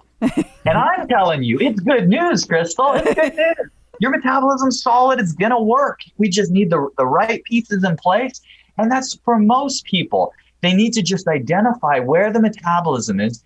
Because here's my pet peeve in the industry. Hi, Johnny. Nice to meet you. Here's what I think you should eat. And they slide a sheet of paper across the table. They know your age, height, weight, and name. And so they think they know what you should eat. I've been doing this decades, and I still don't know what you should eat. Why? Because I need to test and see how your body responds first. Then with that information, I can say, okay, we're going to pull the calorie lever. We're going to pull the carbohydrate lever. Because there's this raging debate in the community that no, calorie control, it's the gold standards, it's the Weight Watchers, it's been used since the turn of the century, it's the standard for the sports nutritionists. And then, well, look at the CrossFit community and a lot of the high level. No, we do carb cycling and we do carb manipulation. And who's right? They're both right. One's using a screwdriver, one's using a wrench. It's simply a matter of which tool is going to give you the most leverage. And it's as simple as this, whichever creates the biggest difference. So somebody's already used to really restricting their calories. Further restriction is only going to result in a marginal difference in your body composition. If somebody's used to carb restriction, I have people ask me this all the time and say, Angelo, how come you're not cutting my carbs? That's worked really good in the past. I'm saying because you played that card 2 months ago. Your body's already used to it. And it is a great tool. And I'm going to pull it out again in the future once your body's not used to it. But today, it's not going to deal you the hand that you want. We have to use a different tool. So it's never a matter of right versus wrong. It's a matter of for your body and metabolic state, here are the tools at our disposal. And here are the ones based on thousands of others of users that are most likely to be effective today. Here's why. Okay. So you might do, how often do you change up those levers for people then? Great question. Every time you plateau. Okay. So I tell people this all the time. If it's work, so I have glanced at your logs up to date. We've only been going a few days. You're doing fabulous. You know what your coach is going to change about your diet? No. Nothing. You're going to change absolutely nothing. We want more of that. That worked great. Let's do that for another couple of weeks. But as many people know, the metabolism, or as it's known by its surname, the root of all evil, its job is to get used to whatever you do and acclimate. Okay. Would you like to know why some people lose weight and others don't? Yes, of course. Everyone wants to know that. Yeah. It's as simple as this. Yes, people genetically start with a faster or slower metabolic rate. That is absolutely true. But fundamentally, the reason some people will lose weight and some people will struggle is simply what your body is accustomed to. And you are in control of what your body is accustomed to. Your coach is having you eat a snack every afternoon. There's nothing magic about, I don't know what she's having you eat. It's probably maybe some fruit and some nuts, or just something super simple. We like portable foods, by the way. Something super simple. You know why it's there? It's not there because it has any magic response in your body. It's there because when your body acclimates to it, when we in the future change it, remove it, or alter it, we're going to get a predictable result. So in another life, I dieted physique competitors, the bodybuilders, bikini figure, the whole 9 yards. And it was a blast. It was really, really fun doing it. So every year I'd take some athletes to competition, and every year I would have people approach me and say, Mr. Poley, what your athletes look great. What do you have them eating? And I would give them the tongue-in-cheek answer, boiled chicken, broccoli, all the stuff, sweet potato, tofu, brown rice, you Super pick your exciting. poison, right? Yeah. And then I'd wait for it. Because here's what they would say next. Every time they'd say, would I look like that if I ate that? And I tell them, no, but Tom would. I tell them, no, you'll improve, but it's not about the food. Let me tell you what it's about. It's about the contrast. Yes, in prep for this competition, putting this athlete on stage at 5% body fat. Yes, they were on 1,900 calories of boiled chicken, depending on gender and whatever they're at. It's not the boiled chicken and broccoli. It's the fact that the week, sometimes month leading up to it, we were gradually having them eat more carbs and more calories and more food volume, little bit at a time. And eventually they would complain and say, oh, I'm eating so much, my stomach my stomach, I can't eat anymore. And then I give them the evil laugh and say, excellent, you're almost where I want you. And then I make them eat a little bit more. Why? Why? Because it's like towing them up to 60 miles an hour, getting their metabolic rate blazing fast. They're exercising, they're training, they're hitting the Peloton. Now, when they're used to all these calories, these carbohydrates, now when we cut them down to the boiled chicken and broccoli, the body fat just incinerates off of them because of the contrast. It's the contrast that triggers fat loss. It's like the parlor trick. There's three women, all neighbors. They have lunch together, and they're on the same diet, 1,500 calories a day. One gains weight, one loses weight, one stays the same weight on 1,500 calories a day. You ready for the magic trick? Poof. The one who gained weight was eating less than 1,500 calories a day. The one who lost weight was eating more than 1,500 calories a day. And the one that stayed the same weight was eating about 1,500 calories a day. Now, I know that seems like an oversimplification. And for all you gurus out there, yes, it is. There's a lot more to it than calories in and calories out. But basically, there needs to be in the industry a way to say, how is my metabolism responding to this meal plan? That's what's missing. How is my metabolism responding to the combination of my Peloton rides and this diet? And it may be responding great. It may not be responding great. And if not, what should we do? And so that's what MetPro is trying to accomplish. So I want to paint you a picture. When do you talk to your coach next? Do you know? Thursday. Oh, okay. And you're with Dallas. She is absolutely fabulous. I want to paint you a picture of like more of a 90-day arc. Okay. So what's going to happen is you're seeing rapid results right now. So they're going to change nothing because it's working. But I'm sorry to be a spoil sport. In about 8 to 10 days, your metabolism is going to go, oh, I got this. I'm used to this. And you're going to hit a plateau. What happens to everyone? Your coach is going to change something. It's not going to be to add food. Spoiler. Yeah. Spoiler, not going that way. And she's going to be able to call, look, based on the pace and your analytics, she's tracking everything. She's going to say, I'm going to make this adjustment. And within about 2 to 3 days, you're going to see about this much weight loss. And you can expect to get about this many pounds off. And your metabolism's going to go, I'm used to it again. And she's going to probably do that 2 or 3 times. Wow. Now I'm going to take you out of the equation, and I'm going to kind of turn and talk to just the average client. Say an average client who has 20 pounds they want to lose. We're going to take 10, 12 pounds off that one. Okay. Then what happens is you're going to get to the point, crashed. You're not on a crash diet. You're just going to get to the point where you're a little lower. Way before you hit any sort of crash dieting, I'm going to stop your weight loss. And I'm going to say, all right, now I'm talking to Johnny here. Johnny, I want you to go and gain a pound.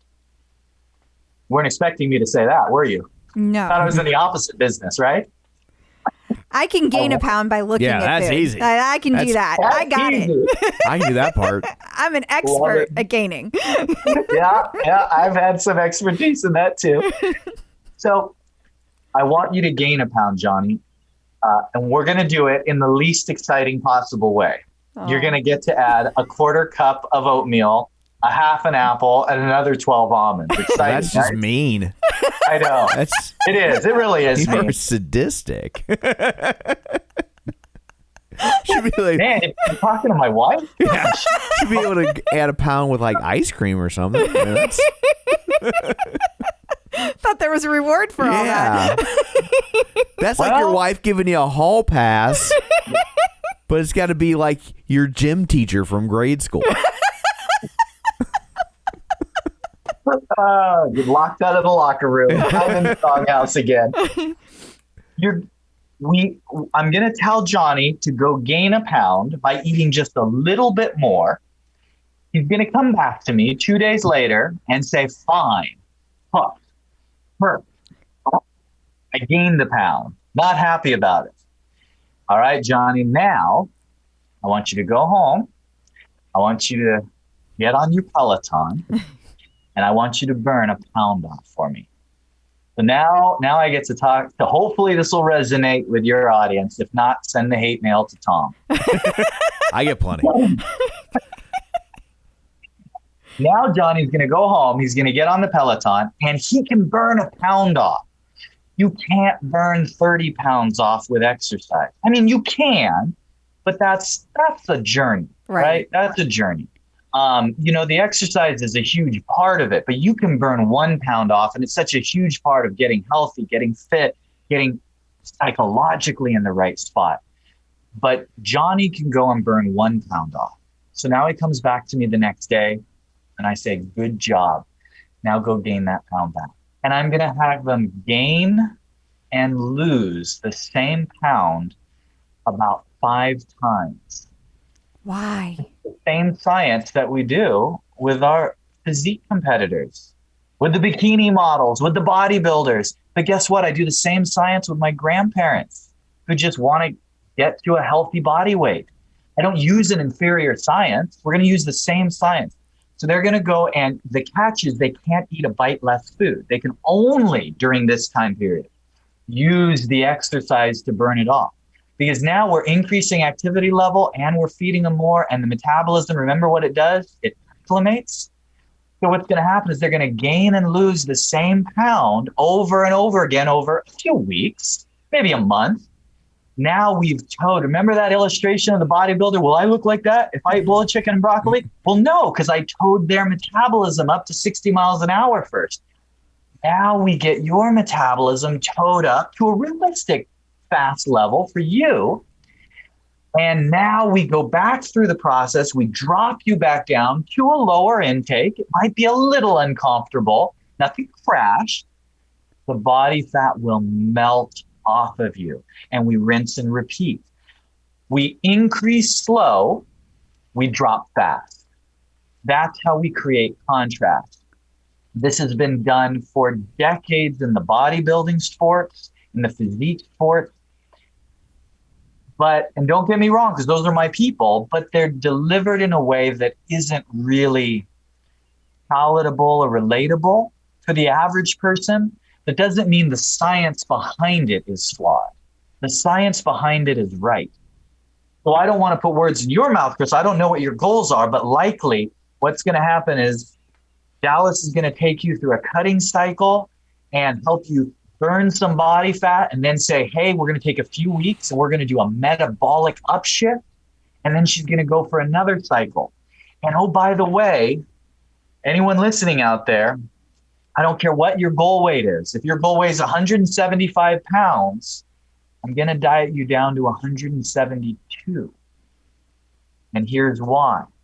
You're not done when you hit your goal weight. You'll never sustain it. Because when you hit your goal weight, you're going to be like, okay, we did it. Now, if I could just eat tofu and rice cakes the rest of my life, I'll stay here. Right. No one's going to do that. No one's going to do that. I won't do it. So when we hit your goal weights, we're going to go a few pounds lower.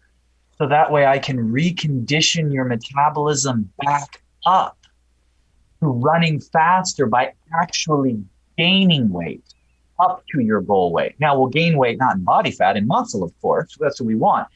But we'll increase what your body is used to. Because when you decrease your intake, there's no way around it. I don't care if you do it the healthiest, most effective way possible. The job of your metabolism is to keep you alive despite changes and shifts in your metabolic and nutritional state. Your metabolism is going to slow. So you have to recondition your metabolism back up. And it is true what they say. You have to eat more to burn more. The application of that is a pretty narrow window. Some people with fast metabolism and good genetics, when it comes to that, have a bigger window. Some people have a smaller window. But it has to be executed right. We have to get you eating more, because if not, the meal plan that you're on right now, Crystal, you're going to go, I'm bored of this. You won't stay on it forever. Right. It is a great lifestyle and you have a lot of variety, but it's a meal plan. Right.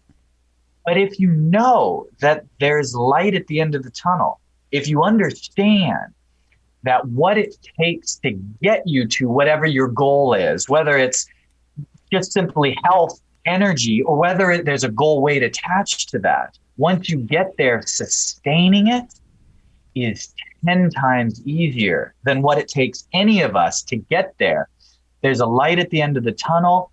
We can push through. We can do it. We can stick to it. We can get one more meal prepped, one more healthy meal in, one more Peloton ride in, because you know the results are going to be there.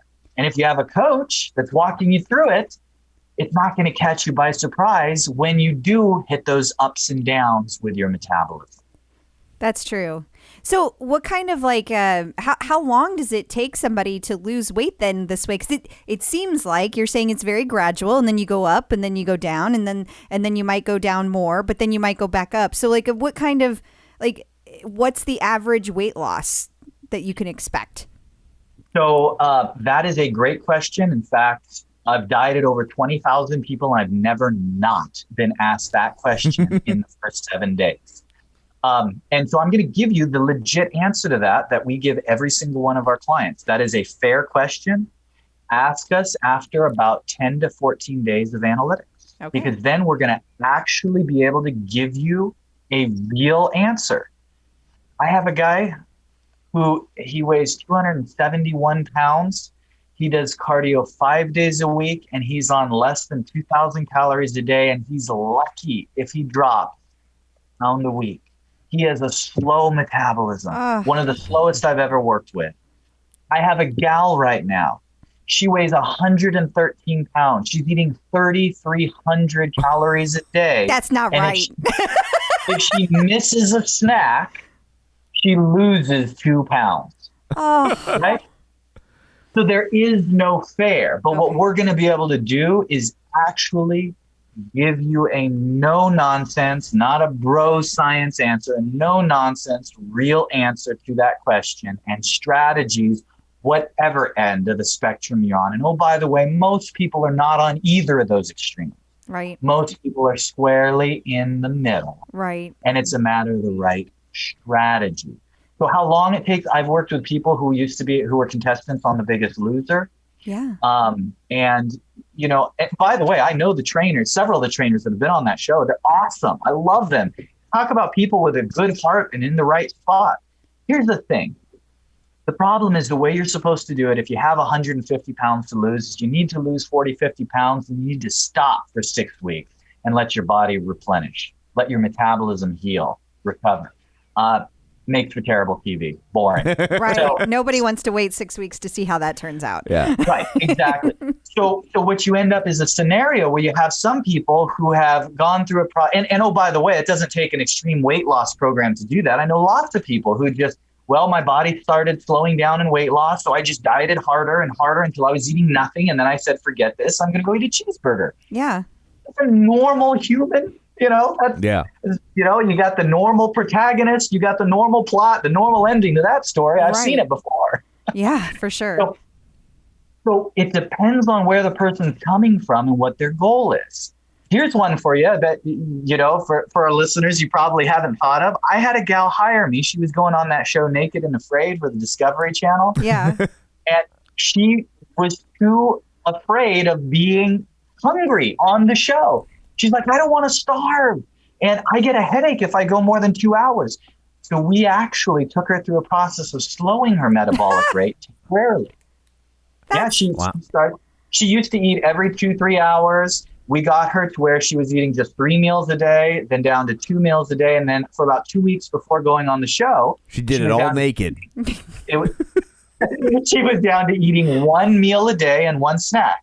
Wow. And it actually got her body acclimated to going longer between meals, which served her purposes. And when she got back, we got her back on a metabolic revving cycle. So the metabolism is interesting in how it responds. It is I'll interesting. give you one last illustration, and then you guys can tell me to shut up like most people do after a while because I talk too much. Every year I do multiple seminars, and I'll pick a person out of the front who's a good sport. We'll call her Julie. And I'll use this illustration. So Julie's healthy, athletic, petite frame. She's 120 pounds, little tiny thing. She's active. And I use her as an illustration. You'll see why. I'll say, okay, Julie, if you're willing, would you tell us age, height, and weight and your fitness routine? You should say, I'm 44 years old. I do exercise 4 to 5 days a week. I think I have a fast metabolism. I've always weighed about 120 pounds. I'm 5'1", whatever. Here's Julie's fictional story. And I say, what would happen, Julie? You're the expert on your body. What would happen if you changed nothing about your spinning routine, nothing about your diet? You just added a pint of Ben & Jerry's ice cream every night before you went to bed for 30 days. What would happen? Well, first, everybody loves Ben & Jerry's ice cream. So I may get a lot of fans right then and there. But she says, well, I would gain weight. How much weight in 30 days? Well, I've asked countless women at this same seminar that question, and invariably I will get the answer between 5 and 15 pounds.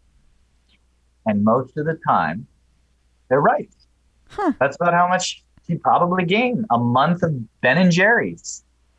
Now, how much would Julie gain if she continued eating 1,000 calories a night of Ben & Jerry's for an entire year? I asked this to Julie, and you know what Julie will tell me? Almost invariably, I'll get the answer between 15 and 30 pounds. And she's right again. That's probably about how much she would gain.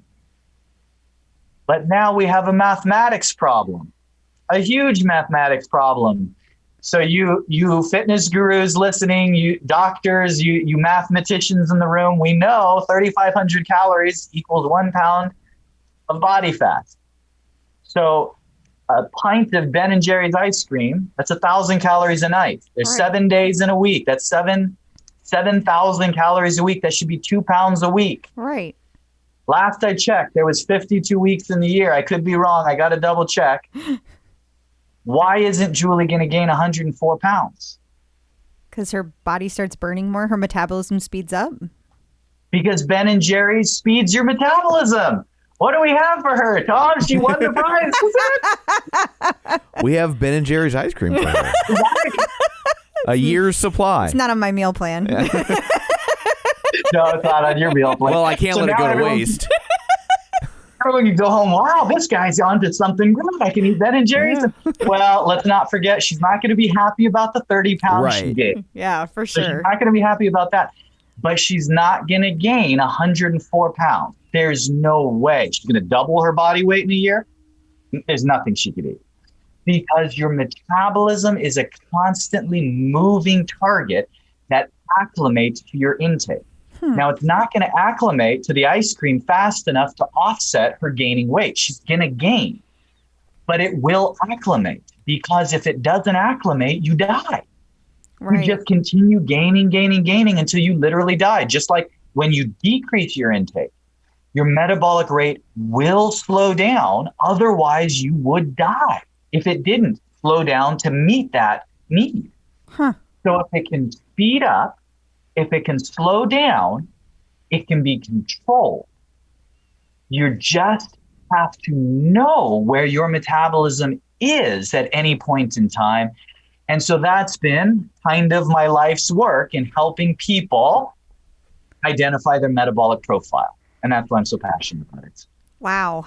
Okay, so it's clearly an amazing service that you guys provide. And so I know we're going to get a lot of questions about, okay, well then how much does it cost for this amazing service? Because For the low price of no, I'm not going to do that. No.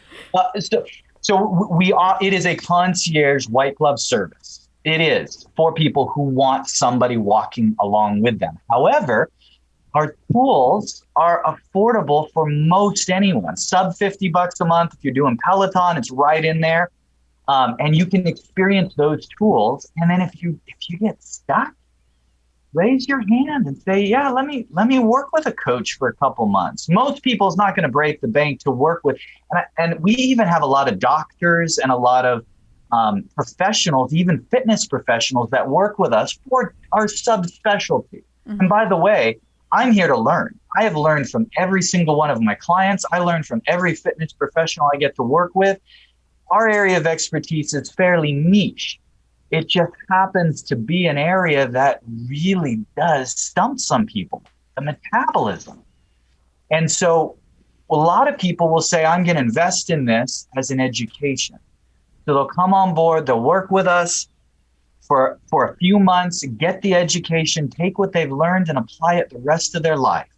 Others are already, conscious, and they understand about macros, they understand the basics, they're in the fitness lifestyle. They just want something a little more specific. So they'll download our tools, and it's very economical and can use some of those tools that are real. But if you go to, am I allowed to do the shameless plug here? I don't know if I'm allowed to do yes, that. absolutely. We do shameless plugs every week. Okay. If you go to metpro.co, and so for your audience, metpro.co/TCO, we will actually know it's your people, and we will extra love them. So you'll actually talk to not some guy. You're going to talk to Steve. His name is Steve. He is the nicest guy. If you go to metpro.co/TCO and select one of the time slots, there's no charge. You're going to talk to Steve, and Steve is going to say, "Nice to meet you. I want to know about you." I'm not going to tell you what to do. He's going to just actually listen. And if our program isn't for you, that's fine. As long as you can come away learning something, I am happy, honestly. But at least you'll be able to talk to a consultant, a real life consultant. He'll tell you about our tools. He'll tell you about our coaches. He'll figure out what's right for you, if it's a good fit. And hopefully you can come away with something and have even more fun on your Peloton. I mean, that's what it's all about. At the end of the day, it's having more fun on the Peloton, right? Absolutely.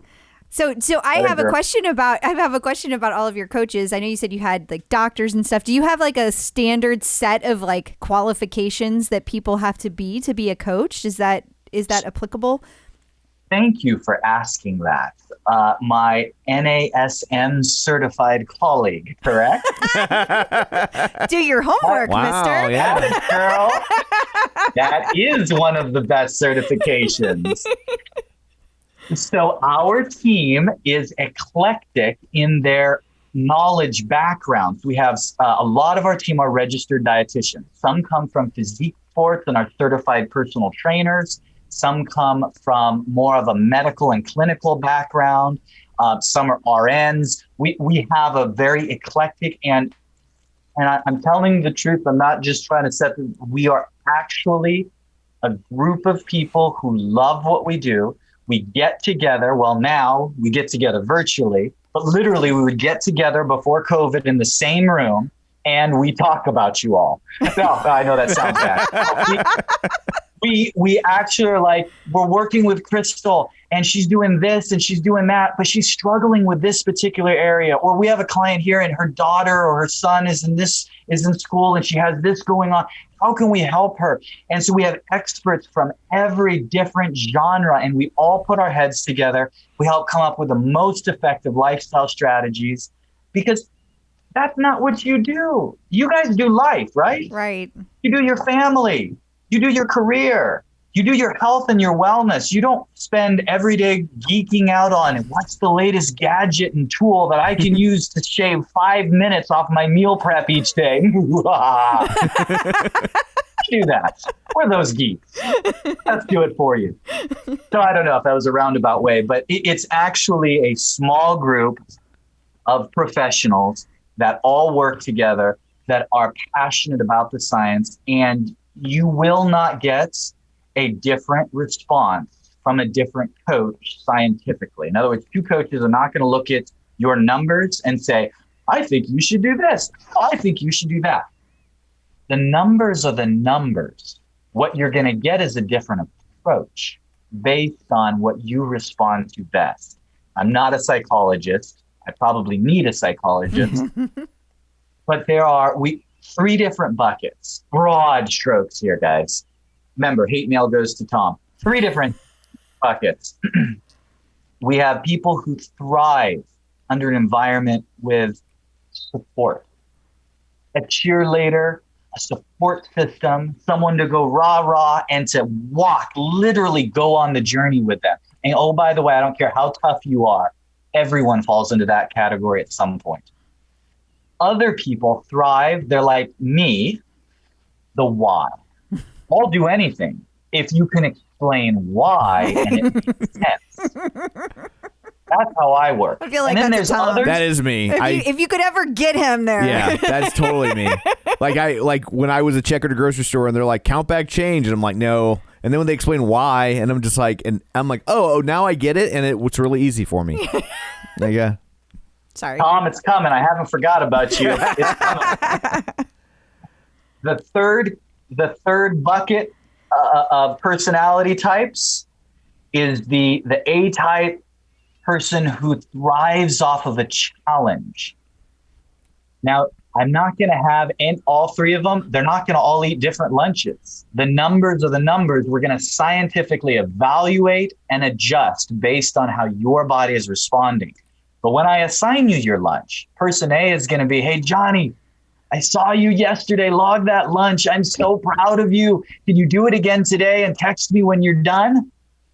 Person B is going to be, hey, Johnny, remember how we talked about this specific macro breakdown and why we actually took 20 grams of carbs out of your lunch?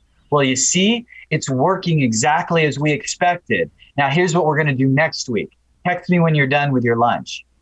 Or Johnny, here's what I ate for lunch. Can you do any better? So Tom, which are you? You're the I gotta know why. I'm the Give why me the guy. why I'm certainly the why guy. Yeah. Although, ironically, he knows that all this stuff is healthy and doesn't do it. So I know the why. I just haven't decided to do it. So live, on air. I don't Here think we go. podcasts can be live, can they? That's how that works. You're making me look dumber than I already am. your wife is doing it, it's gonna suck, but the pain will be momentary. I promise. Would you come and do a month?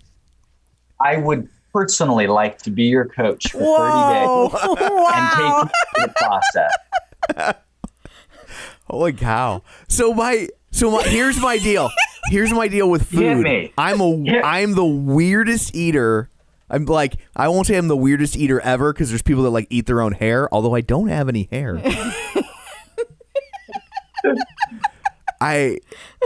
You and me are in the same, Yeah. I did not- this beautiful club. I'll let so you know, you're though. in good company. I did not eat your hair. So here's the I'm a weird eater. Diets are really hard. Food is really hard for me because He has a texture thing. and it's like it's like a sensory thing, and most foods gross me out. And so when I do try to lose weight, which I actually am trying to do right now, I'm very low carb based, and by low carb I basically mean meat. I eat plates of meat. Occasionally, if I want to mix it up, I might eat a bowl of meat, but It's true. or maybe meat in the Meat form sandwich. of a stick. Yeah. yeah, So, if it's low carb bread. on low carb bread. Or if So- it's no bread, just yeah. 2 pieces of meat in between a piece of meat. Yeah, Right? Got it. yeah. Fruits or vegetables literally make me gag. Yes. Like she's seen it happen. Yeah. And it's not a psychological thing. Like if you hide a black, like if you order a pizza and like they're putting the sausage on the pizza and like just a stray sliver of a black olive, like from the, I'm out. yeah, like if I'm out. I won't Got even, it. I don't have to see it. Like it's not that I see it. I know it's there. Like it's like the princess and the pea in my mouth. It is. And I'm just like, He just starts to gag. I start to gag. And so, and someone's So, Tom, going to I edit gotta that ask out you to where I something. say pee in my mouth. I know that's going to happen. But, so like that's the problem I have, and that's what really scares me about stuff like this, because I'm just like I don't know that I'm the guy. You know what I mean? Yeah. Like, because it's like I see her prepping the food, and there's a lot of green stuff in there. There's green stuff in Yeah. there. What am I going to do about that? In my entire diatribe this afternoon, when you were listening, did I sound like the type of guy that, you know what, this guy doesn't want a challenge. He doesn't want a challenge. So no, I'm not that guy. Challenge accepted. Oh my God. meat-loving You're friend. going to give me like an entirely Challenge meat-based. accepted. Yeah. I'm gonna have you brushing your teeth with meat paste. But at the end of the day, Wait, is that a You're gonna euphemism? wait. Did I?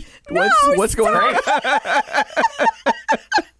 Oh my that's word. what's gonna air for the clip. Yeah. I'm gonna have you brushing your teeth with meat paste. Like I'm flattered, but I'm married. No, I if you think you can do this with and have me eat not appropriately, I don't want to eat appropriately. If you can have me eat inappropriately. Because like I said, that's why I never even try stuff like this. Because how many times I said I wish I could eat that stuff, and I can't. He has. I can't. He once had somebody actually challenge him to give money to a charity. All he had to do was drink a smoothie. And in the smoothie, We never aired this. we never aired it because and he was I was not gonna do it. I was like, that's a lot of money for charity. I'll do it. Yeah. I'll do that. I won't get on the bike, but I'll do that. You know? and it was like oatmeal. It was oats and it was oats and like Dirt, I think. Was there dirt? soy milk. Human organs, which would be meat technically. But No, it was Finally, I learned what the song was talking about. I would do anything for love, but I won't do that. I won't We eat know what vegetables. it is. Yeah. I'm trying to figure it out. Yeah, and he tried to drink it, and I it was tried. like, and because it was like, well, there's nothing weird in it. There's no fruits. There's no vegetables. So like, just try. And he did try. God love him. He tried. Yeah. It did I was not go like well. tearing up. Like I'm like getting sweaty just thinking about it. That's amazing. Yeah. I So- can't do it. Diet agnostic. Would I rather you eating a bunch of broccoli and greens? Yes. But I will work with what you're going to give me. Wow. I feel And like even this is if like we're- when you go to an NA meeting and they don't make people stop smoking. They're like, if you're gonna not do heroin, will allow the marble light. That's his. So, That's first your of next all, tagline. There are more things that you are willing to eat that are probably not meat based than you realize, but we can work with whatever. So right now, remember the screwdriver, the wrench Right. illustration. So you're a I wrench don't want guy. to eat either of those either. Oh, Don't okay. eat- I'll drink a You're a screwdriver. wrench guy. Yeah. Well, if we're going to use the wrench to fix Tom, let's use the biggest wrench we got, right? Let's do it right. Let's do it all the way, and let's make it happen. Wow. 30 days. Okay. 30 days. You Okay. will be successful. Okay, we'll see. That's exciting. Okay. Yeah, baby. Baby. And we will say this was you probably see by the look on my face, like This was not planned. This was not planned out. This was sprung on me. He's a springer. I had nothing to do with it. This is all This is Angela. going to be awesome. This is going to be awesome. I'm already planning out all of your torture. I mean, fun things that we're going to. Okay, well, I guess before we wrap up, remind people one more time if they wanna go on this journey. Apparently With now us. with us, Yes. where should they go again? Metpro.co.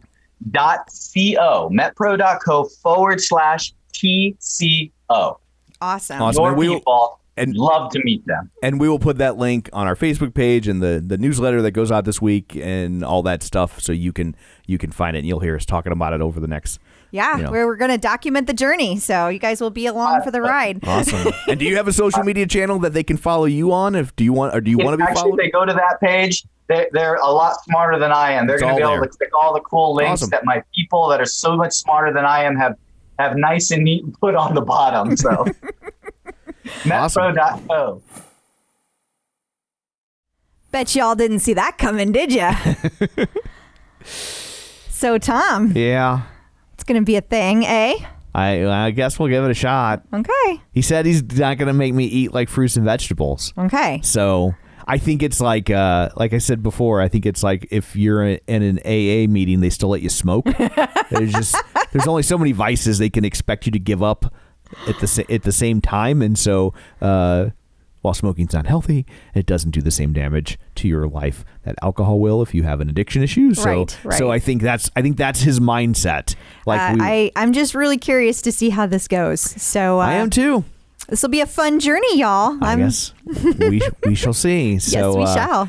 Until next week, where can they find you? People can find me on Facebook.com/Crystal D. O'Keefe. They can find me on Instagram, Twitter, The Bike, and of course The Tread at Clip Out Crystal. And you can find me on Twitter at Roger Kubert or on Facebook at Facebook.com/Tom O'Keefe. Find the show online, Facebook.com/The Clip Out. While you're there, like the page, join the group, and of course, check out our YouTube page, YouTube.com/The Clip Out. Be sure and subscribe to that while you're there as well. And you can sign up for our newsletter at theclipout.com. So that's it for this one. Thanks for tuning in. And until next time, keep pedaling. And running. Clip in, set yourself